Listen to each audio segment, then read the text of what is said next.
let's dive in. Today we're taking a deep dive into Jean-Antoine Watteau and his most famous work, The Embarkation for Cythera. Okay. We've got some great analysis and historical details ready to go. Awesome. So, are you ready to unpack this mysterious and alluring painting with me? Yeah, let's embark on this journey. I think what makes this painting so captivating is that it sits between two huge art movements, Baroque and Rococo. Interesting. Think of Baroque as this dramatic, intense style, theatrical compositions, really bold contrasts. Okay. And then think of Rococo as this light, elegant style with tons of detail. Yeah, very playful. Exactly, playful. And Watteau is kind of like this bridge between the two. So he's blending them. He's totally blending them, yeah. He takes the energy of Baroque and infuses it with that Rococo whimsy. Yeah. And you see that so clearly in the Embarkation for Cythera. So this isn't some stuffy old painting. No, not at all. It's full of life, full of emotion.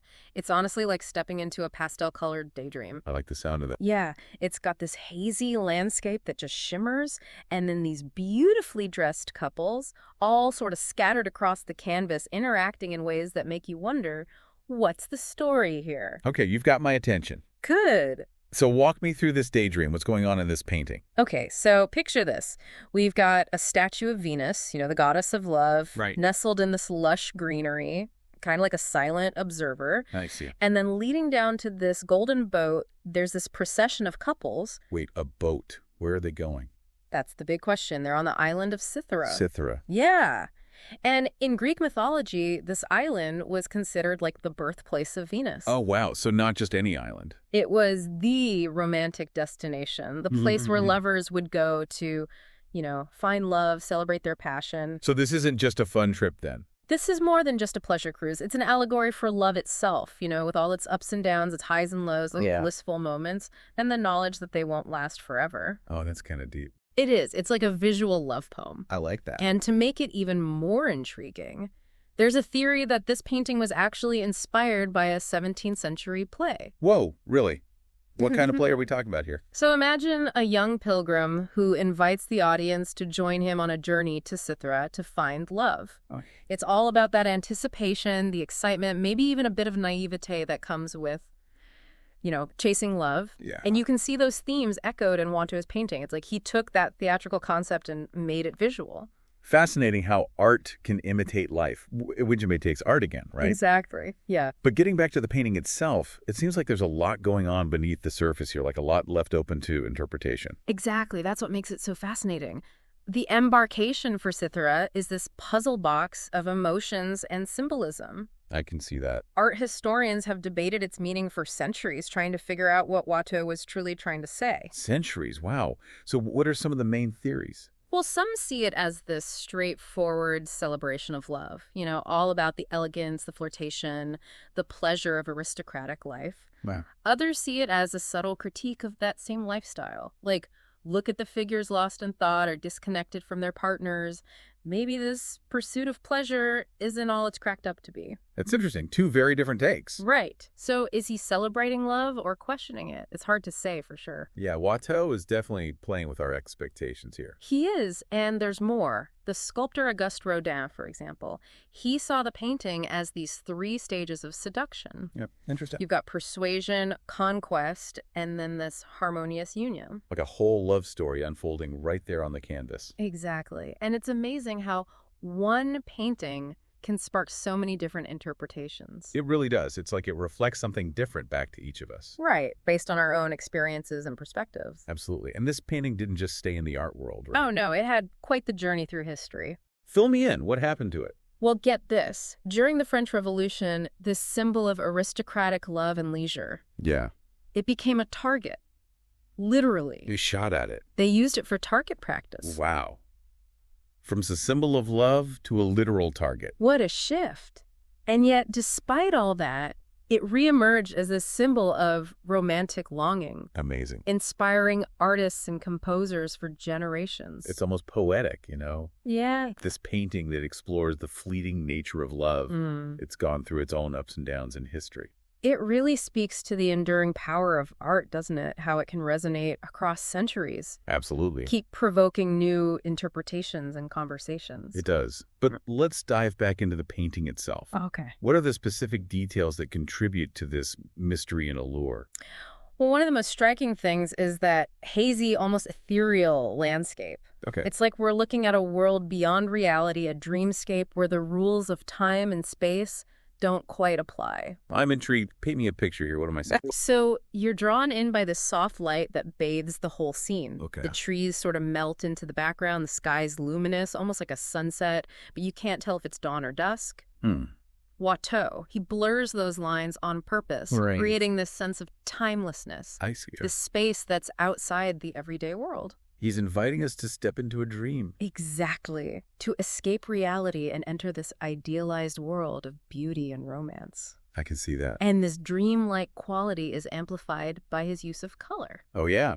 How so? Instead of those bold colors, he uses these delicate pastels, pinks, blues, greens, Yeah. creating this palette that's both seductive and soothing. They're whispering to us instead of shouting. Exactly. Yeah. And then there's the composition, the way he arranges everything, guiding our eyes across the scene. I see. It's dynamic. He uses this diagonal line that pulls us in from the right, starting with the statue of Venus, then through the couples, toward the boat waiting at the edge of the island. Oh, sure. It's like he's taking us along for the ride.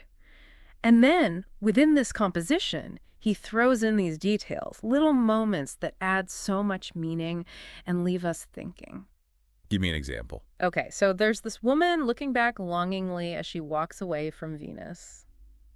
What do you think she's feeling? That's the big question, isn't it? Is she sad to leave, filled with nostalgia, or is it something else entirely? It's like she embodies that feeling of fleeting passion. Exactly. And then there's that couple who seem hesitant to even leave the island. Why are they holding back? Maybe they're clinging to that romantic ideal, knowing the real world awaits them. Maybe they're questioning if their happiness can exist outside this island. It's about holding on to happiness. Right. Even when we know it won't last. These are just a few of the things that make the embarkation for Cythera so captivating. So many layers. So many layers. He's woven together emotions, symbolism, and storytelling, leaving it to us to unravel it all. Exactly. And remember, this is just one version of the embarkation for Cythera. Really? There are more. There are. There's another notable one in Berlin, even an earlier version in Frankfurt. So he kept revisiting this theme. He did. We'll explore those in the next part of our deep dive, but for now I want you to think about something. Okay. When you look at the embarkation for Cythera, what does it evoke in you? What does it tell you about love, happiness, the human experience? Think about that. It's definitely a lot to think about. It's fascinating that there are multiple versions of this painting, each with its own little twists and turns. Right. It makes me wonder what Watteau was trying to say by changing those details. It's like he wanted to capture every single aspect of this journey to Cythera. Like he wasn't satisfied with just one take on it. Right. For example, in the Berlin version, the statue of Venus is much more prominent, like she's the star of the show. Venus takes center stage. Interesting. Yeah. And some art historians think that by doing that, Watteau is emphasizing the idea of love as this powerful force. Oh, I see. This guiding principle that shapes the entire scene.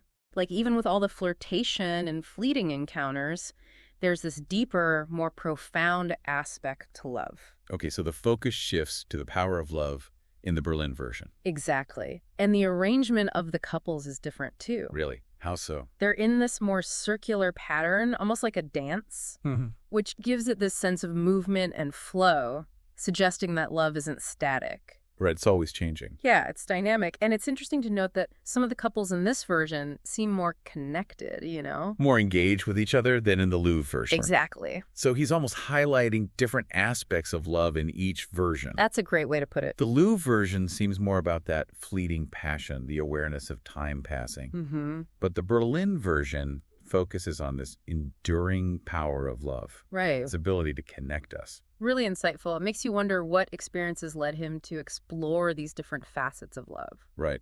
Too bad we can't just ask him. Yeah, the historical record's a bit fuzzy on that. True. But that's part of the fun, right? We Yeah. get to use our imaginations, connect with the artist in our own way. Absolutely. And speaking of connecting, you mentioned earlier that Watteau was really into theater. Oh, absolutely. Huge influence on him.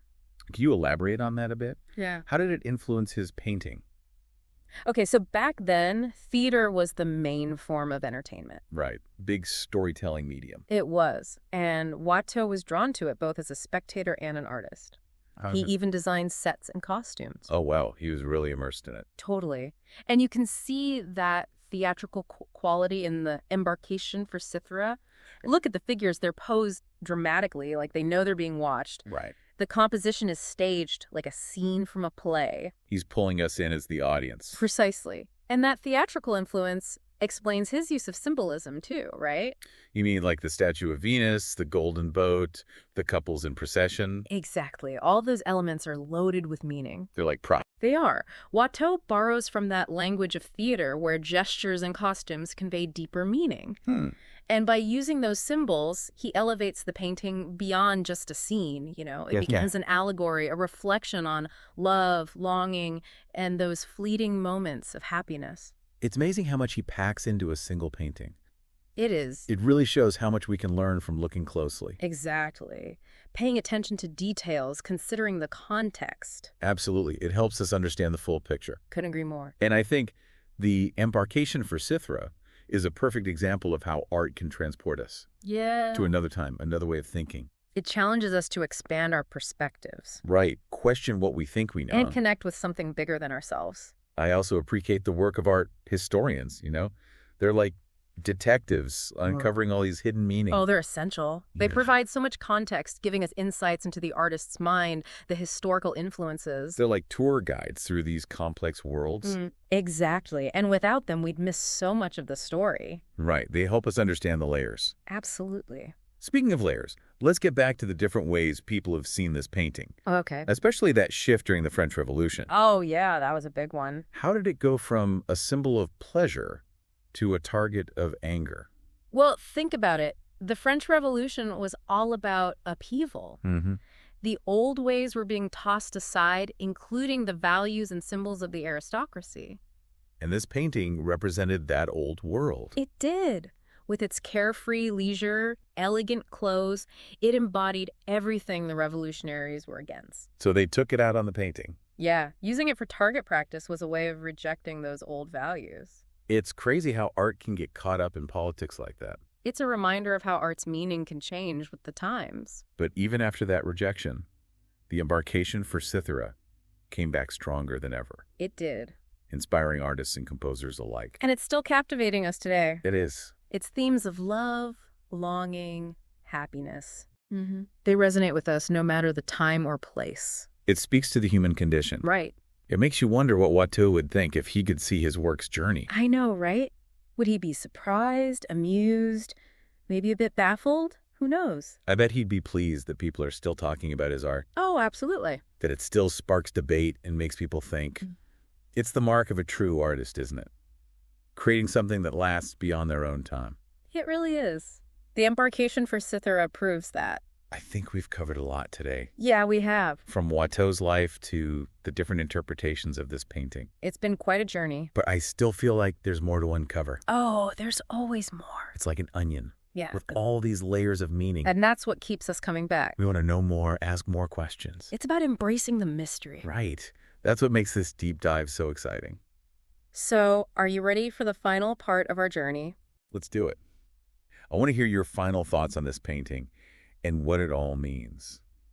It's interesting, you know, as we talk about this painting in Watteau, I keep thinking about that hazy landscape and all those figures who seem stuck between staying and going. Right. Like they're in this in-between space. Yeah, like they're not sure what's next. Exactly. And that's what makes this painting so intriguing. It really is. Watteau doesn't make it easy for us. No, he doesn't. He doesn't say if Cythera is a real place or just a memory, Right. if they're going towards something or leaving it behind. It's like we have to fill in the blanks ourselves. Yeah, we project our own experiences onto it. Our hopes and fears. Exactly. And that's what keeps us coming back to it. We keep thinking about it, trying to figure it out. And finding new things each time. It's the mystery that draws us in. The beauty, the questions it raises about love, happiness, time. And speaking of time, I'm fascinated by how this painting's reception has changed over the years. Oh, yeah. We talked about how it was rejected during the French Revolution, Right. But then it had this big comeback in the 19th century. It did. What caused that renewed interest in Watteau and rococo? Well, think about the 19th century, a time of huge change. Yeah. Industrialization, social shifts. Right? People were feeling a bit nostalgic for the past. I can see that. The world felt chaotic, uncertain. So they turned to art for comfort. Exactly. Art that offered beauty, elegance, escapism. And rococo fit that bill. Perfectly. Those delicate colors, the playful details. Mm-hmm. It was a break from the harshness of modern life. Like stepping into a different world. Exactly. A world of fantasy and romance. And Watteau was the perfect guide for that. Absolutely. He was so good at capturing those fleeting emotions. Yeah, the longing, the nostalgia. Exactly. His paintings became symbols of this lost golden age. This time of courtly love and beauty. A world that felt both alluring and out of reach.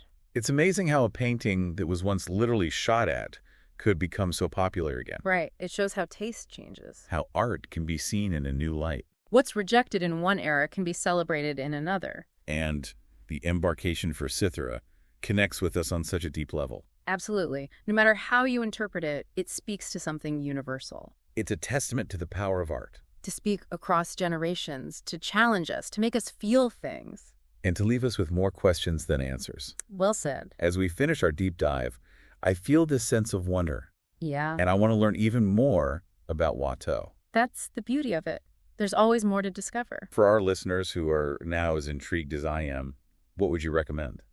Well, if you can, go see Watteau's paintings in person. Oh yeah, must. There's nothing like experiencing them firsthand. I agree. And do some reading, too. Dive into the scholarship. Learn about the symbolism, the context. Exactly. And don't be afraid to form your own opinions. Right. There's no right or wrong way to see art. It's about engaging with it, letting it spark your imagination. And drawing your own conclusions. Well said. And maybe, who knows, maybe you'll be inspired to create your own art. Inspired by Watteau. Yeah. It could spark a whole new wave of creativity. That'd be amazing. Well, as we say goodbye to this deep dive, I want to leave you with this thought. Okay. Art is a journey, not a destination. Keep exploring, keep asking questions, and keep those deep dives going.